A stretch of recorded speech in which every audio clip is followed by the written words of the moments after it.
Good afternoon, ladies and gentlemen. As you can see, I'm sticking with the theme with Questions with the Queen, Undertaker edition. It's been in every form of social media, as well as on the network, about the most respected, well-renowned veteran. This man, he made a career. When I say career, I'm not talking about 2 or 3 or 4 years and I'm done.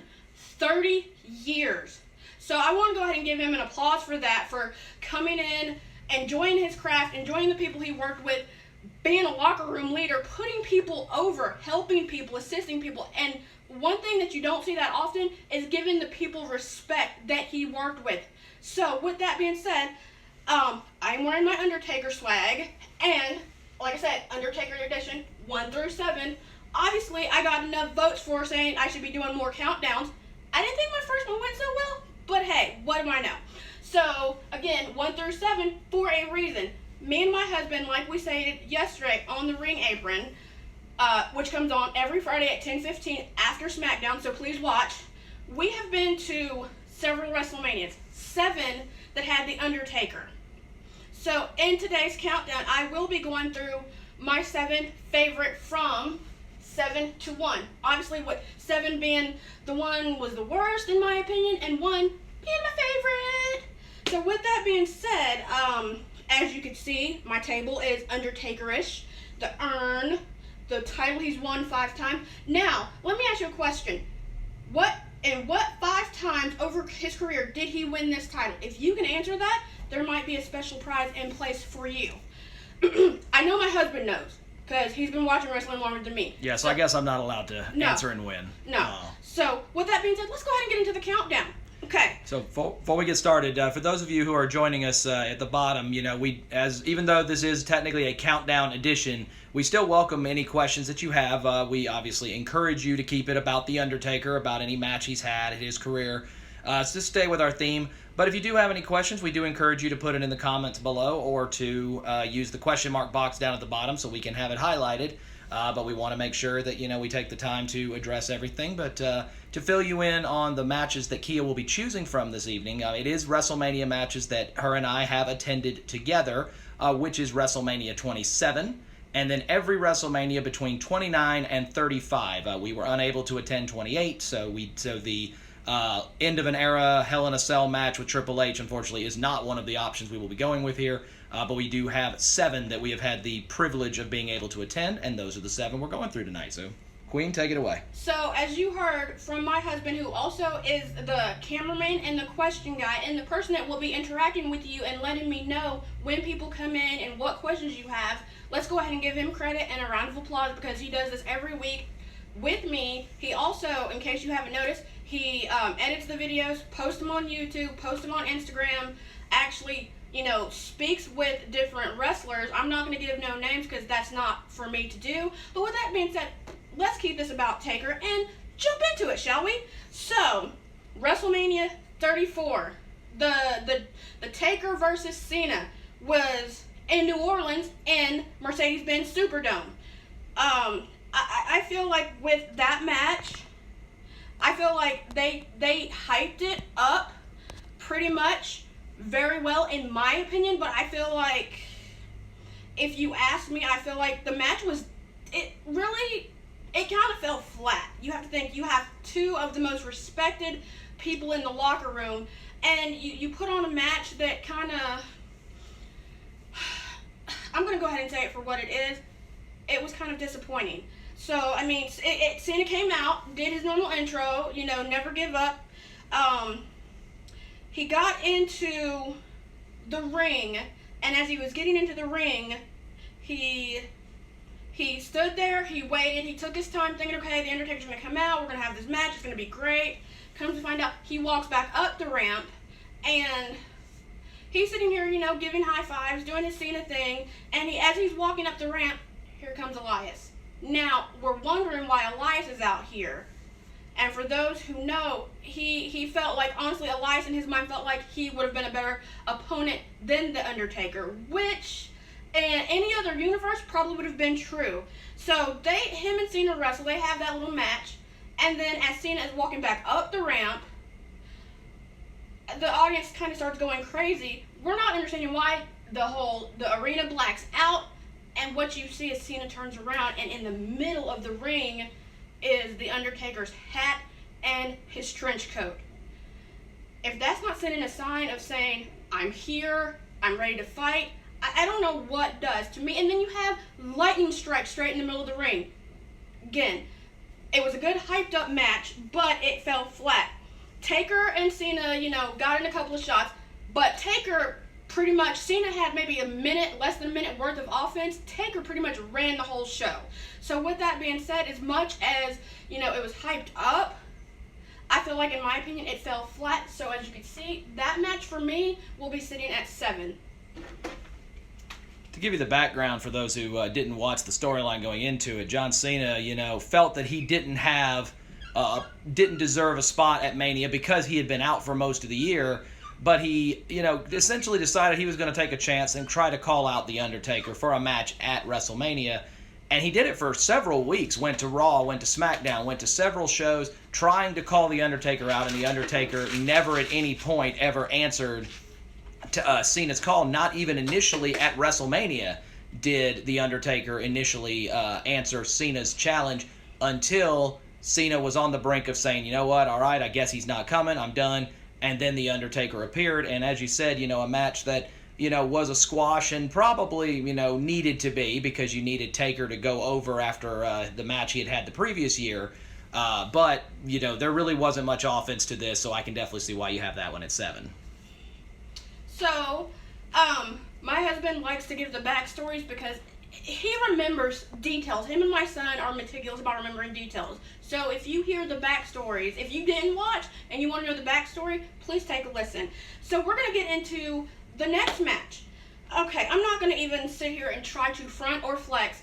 Brock is not my favorite person, not my favorite superstar. Y'all already have heard me rant about how I feel like part-timers shouldn't come back. He's the part-timer I don't want to come back at all, for no reason. I will take Undertaker 7 days out of the week over Brock. With that being said, this next match was also again at New Orleans in Mercedes-Benz Superdome, and it was Mania 30 in New Orleans. I was not thrilled.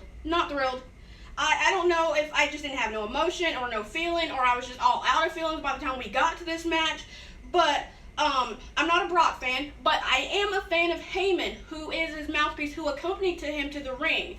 And when I go through my countdown, he accompanied one other person. If you can tell me there's one other person he accompanied through a WrestleMania match to verse The Undertaker, there might be a little shout out for you, in my next segment. So please go ahead and, get your brains thinking.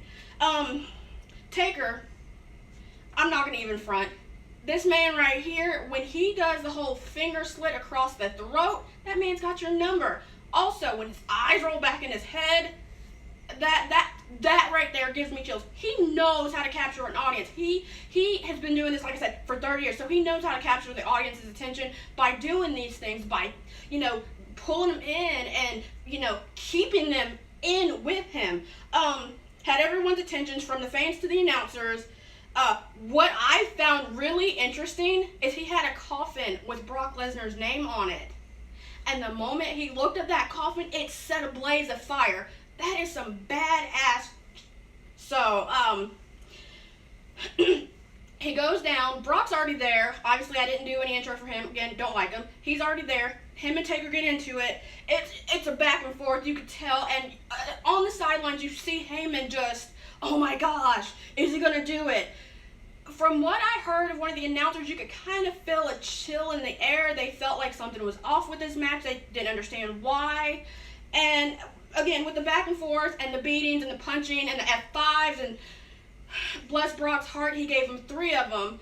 The one that kind of hit home, and like I said, we were in attendance. So being in attendance that we were, we're thinking, okay, he's going to win. Taker's going to win. He's going to blow this out of the water. He's going to be great. Next thing we hear after the third F5, because I saw that, the third F5 was ding, ding, ding, 1, 2, 3, ding, ding, ding. And you heard Brock's music. If you were in that arena, like me and my husband were in that arena, we were absolutely stunned, shocked. And not only was it us, it was the announcers and the fans. And the person I can remember so vividly was the black guy that was sitting in the front wearing the glasses. And in his mind, it was like, oh my God, did this just happen? And like we said yesterday, you could hear a pop and it's just like, oh my God, everybody was shocked. And then not really thinking about it, it just goes quiet. And everybody's just in awe. Did it happen? Did it really happen? I can't believe it. Are we dreaming? Someone pinch me. I don't usually, I cry. I'm a crier. So to cry because he actually lost his first match had me in tears. With that being said, this match right here, because I was very hurt and I was very devastated about the Taker not winning, is my number 6 match on our countdown. We made mention yesterday on the Ring Apron weekly show about us sitting in the arena and talked about how there was such a loud pop, and then all of a sudden it was just dead silence. And I'm gonna try to I'm gonna go back through my videos, and I'm gonna actually put it together and post it up here on our Instagram after the show's over, of the sound or lack of sound you had inside of the Superdome, because I have a great video of the Videotron and the Titantron showing the 21-1, with Undertaker still laying in the middle of the ring and everybody just looking around in shock. There's no lighting, there's no smoke, there's no nothing. And I've been attending wrestling matches for 25 years, and I have never at any point ever heard an arena go that unanimously quiet across the entire board. It was a frightening prospect, but with reason, because of what we had just saw. Man, I don't think I can get over that feeling, seeing it, because you think I came in on wrestling in 2005, and I've been watching with my husband ever since. I've been watching a little sooner, but that's when we started watching together, and so for me to see that, it was kind of like, I guess, a blow to the heart to see someone who's well-renowned and well-respected not even win the match. Now, we're going to jump into our next match, which is Mania 27, here in Atlanta, my hometown. And obviously, this match was in the Georgia Dome, which is no longer standing. Rest in peace to the Georgia Dome. But going into this match, I was excited. I was off the chain. This was my first Mania, thanks to Steve. I love Triple H, and I like Taker. So to see two people that I have been watching for, I feel like, some time, go in, do the thing. These entrances, when I say they are like, I don't see how they can come up with entrances every single year. Or for Taker, he gives a variation of his entrance. You know what? To these wrestlers, I give you props. To the people who, do this on a daily basis, props to you, because I couldn't do it, okay? But I couldn't wait to see the two. I loved them. I was rooting for Triple H, and obviously my husband was rooting for Taker, but we kind of had mixed emotions because we liked them both. Both men went back and forth. They kind of went hard at one another. I'm sitting here thinking, who's going to get the upper hand on one another? Triple H was fighting hard. Taker was fighting hard. Now, despite Taker, kind of being up in age, he did not let that stop him. They went pound for pound, ground and pound, like just trying to see who's going to take the first one out. Who's going to land the final end game to say, I'm the man, this is my match, this is my moment, you're not going to get one over on me. My opinion, I went in there thinking it was going to be Triple H because of who he is, not really giving Taker that much credit, and as you can hear from my husband, or I can hear from my husband, give the man more credit than he is, due. So, all I know, the thing that sticks out in my mind is that there was a chair in the match that was used by both people. Obviously, Triple H is one for the sledgehammer, so I think, to my surprise, I don't even remember him using it. All I remember is the chair, and it just got to the point where, after using the chair and grounding and pounding and fighting some more, I believe if I have it right, he put Triple H in the clutch? Hell's Gate. Yeah, Hell's Gate. And, thinking Triple H is going to be strong, he's going to overcome it, he's going to fight out of it. Man, he had that thing cinched in so tight, I passed out. So for me, that match, in my opinion, would be match number 5. As much as, I want to say it should have been up there, to me, in my opinion, that's match number 5. There's a lot of speculation in that match. They believe that it was possible that Taker got concussed early in that match. So that's the reason why it seemed like for a majority of it, Triple H was the one having to kind of carry that match. But at the end of the day, they, of course, you made mention of their amazing intros. Triple H coming out with a phalanx look along with the the Iron Knight look and everything else. Originally, he was supposed to ride in on a horse, but because of a stage malfunction at the Dome earlier that day, it didn't work out. And then, of course, Undertaker coming out to Johnny Cash instead of his usual, rest in peace theme, which just made it a little more ominous than it already was. Remember that Triple H had been coming back off of a long period of time away due to an injury, and Undertaker, of course, not typically appearing before Mania, usually anyway. But the original setup for this was done when Triple H actually interrupted a scheduled Undertaker return. He had been, having prompts and having videos, highlighting his return for weeks. And then right when he got in the ring, all of a sudden Triple H's music hit right behind it. And without them saying a word, they both just looked at the Mania sign and knew what that meant. And it hadn't been the first time that Triple H and The Undertaker had faced each other in Mania, but because of the, just Hall of Fame level status of both of them, it made for a great match that, I think definitely left something to be desired due to the fact that Taker got hurt early, but still a good match nonetheless. Probably the highlight of the Atlanta one. Who you telling?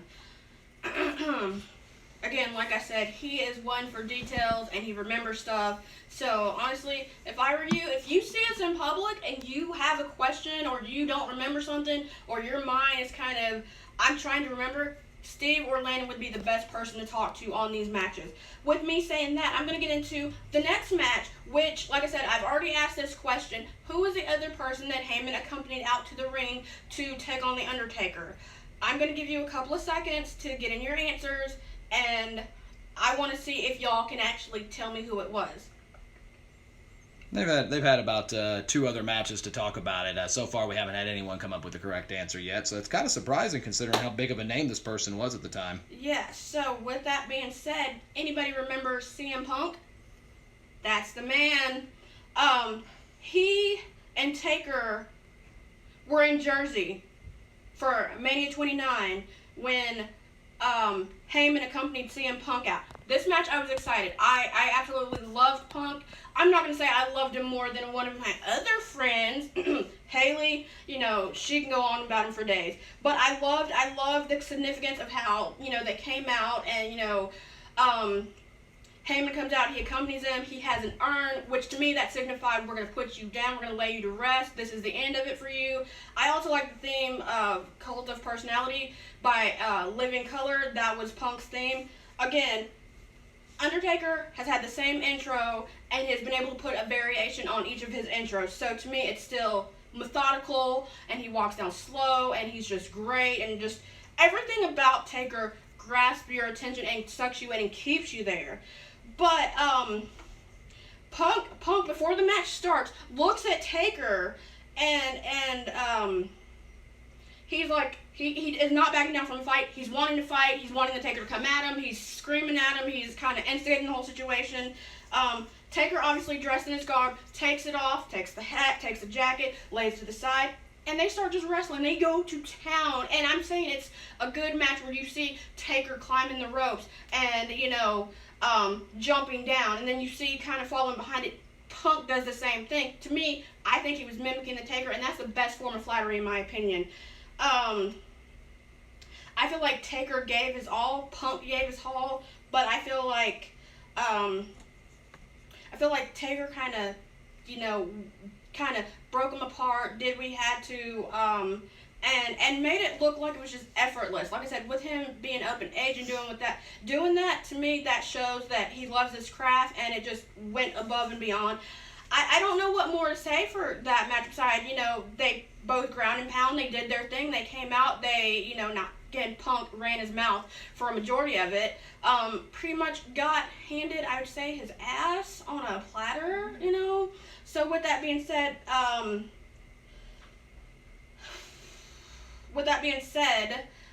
that would be my number. What is it? My number 5? Yeah, no. My number 4 match. Excuse me, I'm losing count. I'm sorry, you guys. That would be my number 4 match. One of the big parts of this story was, this immediately followed the second match in a row that he had wrestled Triple H when he wrestled him at 28 in Hell in a Cell, a match that we can talk about because it will not appear on our list as we did not attend that match. However, it was important to also remember that this was portraying into the storyline of the actual real-life passing of Paul Bearer, who had always been, for the longest time, Undertaker's go-to manager, coming out with the urn following The Undertaker, and Kane for a certain amount of time as well. But CM Punk, being the great CM Punk that he always has been, playing the perfect heel role, mocking and jawing at The Undertaker every step of the way, being arrogant as ever. However, after the several classics that he had prior to that, 2 against Triple H and then 2 of that prior against Shawn Michaels, it never really felt like there was a threat that CM Punk was ever going to truly be the one that was going to end the streak. Of course, as history has already stated, since we've passed the Brock match already, this of course was the final victory of The Undertaker's streak before it ended, bringing him to 21-0 at WrestleMania. But CM Punk, doing exactly what you expect of him, and that is playing the great heel role against a legend, and going out very similar to the way Shawn Michaels did, going out on his terms with his mouth running the entire way.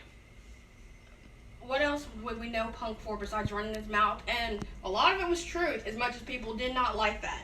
So we're going to go ahead and roll into the next match. It is at Mania 31 that was in Cali, Levi Stadium. You don't understand how hard it is for me to remember all these places and all these stadiums. It's nuts. But to me, it was versus Bray, who again, Undertaker, I believe, could tell a perfect story, and I believe Bray is another one who could tell a perfect story and just keep you in awe and keep you in suspense. But I was in suspense, and I was literally nail biting, because you have 2 people who come out. And their intros are kind of eerie. But if you go back and you look at the intros, again, Dead Man doing his whole walk methodically down to the ring, take off his garb. But let's not forget Bray's entrance, the Scarecrow people. That, I'm not going to even lie, freaked me out to no end. And I thought it was just maybe a couple. It was going all the way down to the ring. Again, like I said, it was nail-biting. It was suspenseful. Honestly, going into that match, I was kind of disappointed because it was not Nightfall. I feel like these 2 people deserve a nighttime match with the way their intros are set up. Bray comes out, obviously walks down with his lantern, walks down, gets into the ring. Dead Man follows, closely behind, doing his thing. Removes the hat. They get into the match. They're fighting. I don't know how it happens. Again, I'm bad with memory. All I remember is Taker put a big boot in Bray's face, took him out, and again, he sold it. Bray sold it like a champ. It was a lot of back and forth between the 2, figuring, okay, who's going to get the upper hand, who's going to win out. And it seemed like with this one, the thing that kind of had me shook is the way that Undertaker kind of, was laid out, and he pops up at the same time that Bray is going into the Sister Abigail. That to me was absolutely freaky. I will not forget that at all. That just kind of sits in my mind as that was nuts and that was crazy. Bray again hitting Taker with everything he has, going hard, only to have Taker tombstone pile drive him straight into the mat. Oh my God, I could not handle that. Bless Bray's heart, and to the Taker for doing your thing and actually putting another opponent down. That match will go down as match, I would say, number 3 in my book. That again was a match I will not forget. Versus It was curious to see how the Undertaker was going to come out for this particular match. You mentioned first that they deserved a entrance at night. Really, they waited as long as they possibly could. Making it the second to last match of the night, knowing full well that you couldn't main event, with of course the main event at 31 being Brock and Roman the night that Seth cashed in Money in the Bank. But you had that match be directly before it, and they waited as long as they possibly could, but eventually just ran out of time, and eventually had to run the intros with there still being a decent amount of daylight still out in, the San Francisco area. But, most of the crowd, was curious to see how The Undertaker was going to come out, considering this was his first match since the streak came to an end. And also Bray Wyatt was arguably as over as anybody at the time, especially for playing a heel role, having the advantage of not only being the Eater of Worlds, but also having the Wyatt family accompanying him to the ring as well, who had been a constant thorn in Undertaker's side for several weeks up to that point.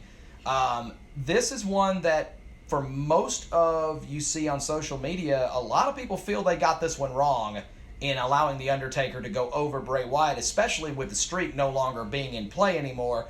But I can also understand why the decision was made to have Taker go over, because with the mystique of The Undertaker and having him, have such a long streak come to an end the previous year, that's why you didn't want him to all of a sudden lose 2 years in a row. Yeah, so with that being said, as much as I enjoyed that match, I really did, I feel like even with them waiting, I honestly would have liked to see this as a main event match. But hey, that's just me. I can't speak for everybody else. With that being said, I'm going to roll into the next match. Mania 32 in Texas. This was at the AT&T Stadium. Yes, like I said, trying to remember all these names and stadiums is very hard. But it was Taker versus Shane. Now, again, the entrances. I'm going to keep going back to that. We're great. I love the fact that Shane came out with his sons. Shane had been running his mouth. Shane, I believe said he was the best. He could beat the best. It was more of, him coming out. And I think he kind of found, the Shane of old. But, Taker still, I don't think Taker has really lost himself over the 30 years. I think, if anything, I feel like he's kind of gotten better with each match, per se. But, he's eyeing Shane. Shane's looking at him down, staring him down. They do their stare down. They get into it. I was cringing. It was a cage match, and Undertaker gets in. He's looking at Shane, and he's not taking his eyes off Shane. He slams the cage door where it pops, and I think it bounces back before it closed. He gets in the middle of the ring. They start fighting. They go at it. They are ground and pound. I was on the edge of my seat for the whole entire match. I didn't know what to say or how to feel with this one besides on the edge of my seat. And it was cringy knowing that these two will not back down. They will stand up to a fight. They will give it all they have. It was funny to see Shane kind of get thrown into the cage with him being mouthy and popping off. And, Taker, wasn't really having any of that before the coast to coast happened. Now, anybody that knows, that is Shane's go-to move, and the fact that he even pulled a coast to coast out of his pocket or out of his hat of tricks, that still did not get the dead man down. That if anything, I think it fueled him and made him madder to know, but also it made him want to give that much more. Now, the desperation of Shane, you could see on his face the desperation that the dead man was getting to him. The fight was getting to be too much. Taker at this point, he doesn't quickly end it. They fight before he pile drives them into the mat after being thrown through tables and jumping off cages and, ground and pound punching and flying through the air and stuff like that. Taker puts him down, walks out victorious, felt great in doing so, and I believe he looked really good, honestly, and he put on a hell of a match, bump. So with that being said, that is my number 2 match. Taker versus Shane. Adding the Hell in a Cell concept went a long way to playing this match. Of course, Shane making seemingly a return out of nowhere And the great storyline of him saying, I want complete control of WWE, I want Vince gone, I want, the authority gone, I want all of these, people out of play. And Vince saying, fine, you do that. You can do so by facing and beating The Undertaker in Hell in a Cell, but if you lose, you're gone. And Shane, being the Shane of old, is always one that is, even if he's going to lose, he's going to go down swinging. So it's, it added a lot of flair to it, also adding in, of course, the mystique of Hell in a Cell at a spectacle of WrestleMania in front of 100,000+ people. The entire arena was just that was one of those, on your feet the entire time type of matches because of how many people there were and the type of environment you knew you were going to get, because you knew what The Undertaker was capable of at Hell in a Cell, but you also know the kind of moves that Shane McMahon, even at his older age now, can still be able to hit. And then, of course, the infamous moment of him jumping off the cage through a table. Not, the first time we've seen it. As much as I hate to say it for poor Shane, probably not the last time we're going to see it either.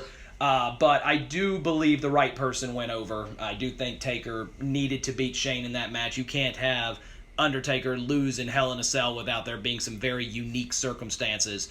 But I do feel that they kept it to a fantastic match, and Taker still to this day puts that in his top 2 or top 3 of matches he's ever wrestled in. And Shane has even called out Taker to do it one more time this year at 37. Even says he'll put Hell in a Cell back out there again, but he thinks that very similar to Shawn Michaels, if you give him one more shot at it, he can beat him this time. Taker, of course, during last ride saying he's done, but, others have been goaded out to go one more time, so we'll see if maybe Shane can talk him out of it. But hey, let's hit number 1. So, getting into my number 1 match, it happened at Mania 33, and I kind of gave it away. So, it's at Camping World Stadium, which is the stadium I never remember. Trust me, ask my husband. You can ask me here in like 10 minutes and I won't remember. But it was Taker versus the Big Dog. Everybody loved Roman Reigns. Vince loved him. But at the same time, Vince also loved Taker. So to see 2 of what he thought was the creme de la creme go into a match and actually work a match with, Taker and Reigns doing what they do, putting on a show, I hate to say it, but I kind of went into it lack of emotion, because not knowing, I love Roman Reigns, but I like Taker too, so I wanted to see what both men were going to bring to the table. I kind of knew what Taker was going to bring, and, from a sense, Roman too, but how is it going to end up? What is it going to be? What is the end result going to be? I got chills. Again, I'm not going to lie. I get chills when I see Undertaker's eyes roll in the back of his head. My mom always told me if I did that, my eyes would get stuck. So how they did not get stuck, I don't know. That's a him. That's a him question. The back and forth between the two, you could tell Roman was in for the fight of his life. He gave it his all. He did his thing. He, obviously being part of the Shield, is not a person who backs down, but also Undertaker coming back for all these matches is not going to back down. Is not going to sit here and say, just because I'm up in age, I'm not going to let, I'm not going to let you take me down.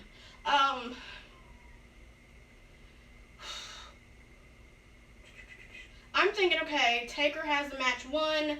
Taker is doing the whole across the throat. I'm thinking, oh, Roman's going down. This is it. When Taker does that, it pretty much means he's got your number. Roman, being who he is, shows complete dominance and showed he could hang with the dead man at all costs. Taker, again, as we spoke about it in another match, brings in a weapon. A weapon of choice would have been the chair. He brought that in, using it against Roman, not thinking Roman would use it against him. And it, turnabout was kind of like, fair play. It was used in the match. Both men used it. Roman wouldn't stay down no matter what the dead man threw at him, no matter, if he got hit with the chair. I know Roman speared him a couple of times. I know the dead man. There were so many close calls in this match, so I'm thinking it was pretty much a dead even match for both men.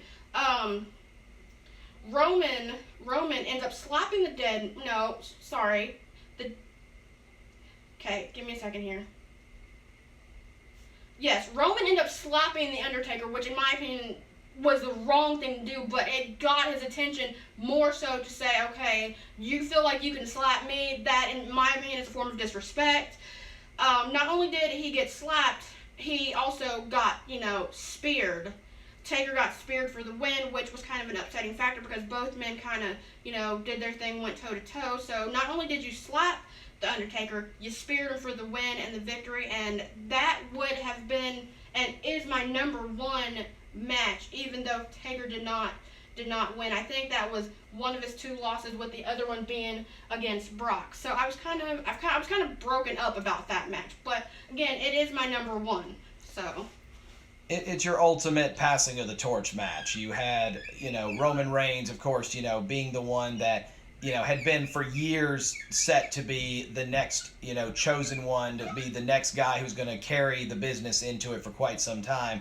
But at the end, Undertaker had also been a little bit on the wrong side of, being one who was viewed as, he's not willing to get in shape, and he's not willing to, to make himself, the Undertaker we've all come to know. But it's very clear that he got himself into good fighting shape for this match, knowing, how much of, at the top of his game, probably Roman at the time was at the best of his career at the time. And allowing this to not only be a match at WrestleMania, but also the main event of WrestleMania. Because if you go back and you look through all the other matches that are on your list, this is the only one that was the main event of the night. Yeah, it was. And it wasn't even for a championship. It was strictly just Pride versus Pride, as Roman believed that he could beat him, and Undertaker says, this is not your yard yet, this is mine. I do believe that this will be an unpopular opinion, but the right person went over. I do think Roman needed to win that match to cement himself as the future of this business. But, it also, of course, led to the infamous moment of The Undertaker laying the jacket and the hat down to officially signify that the days of The Undertaker wrestling full matches like this at WrestleMania are over. So for me, yes, I went into it with lack of emotion, and again to actually kind of walk out of it thinking, after seeing Taker put his hat and his gloves and even his trench coat in the middle of the ring, thinking, is this the last that we're going to see of him? And more or less at Manias, yeah, that was the last I think we've seen of him. But again, he may be able to be coerced and coming out for 1 or 2 matches and being able to put on a great match. Now, what would be great for me, and I know me and my husband were talking about it, is to see him come out with his wife, who is obviously his biggest supporter. So, with that being said, that is my 1 through 7, with 7 being what I felt like was the worst and 1 being the best.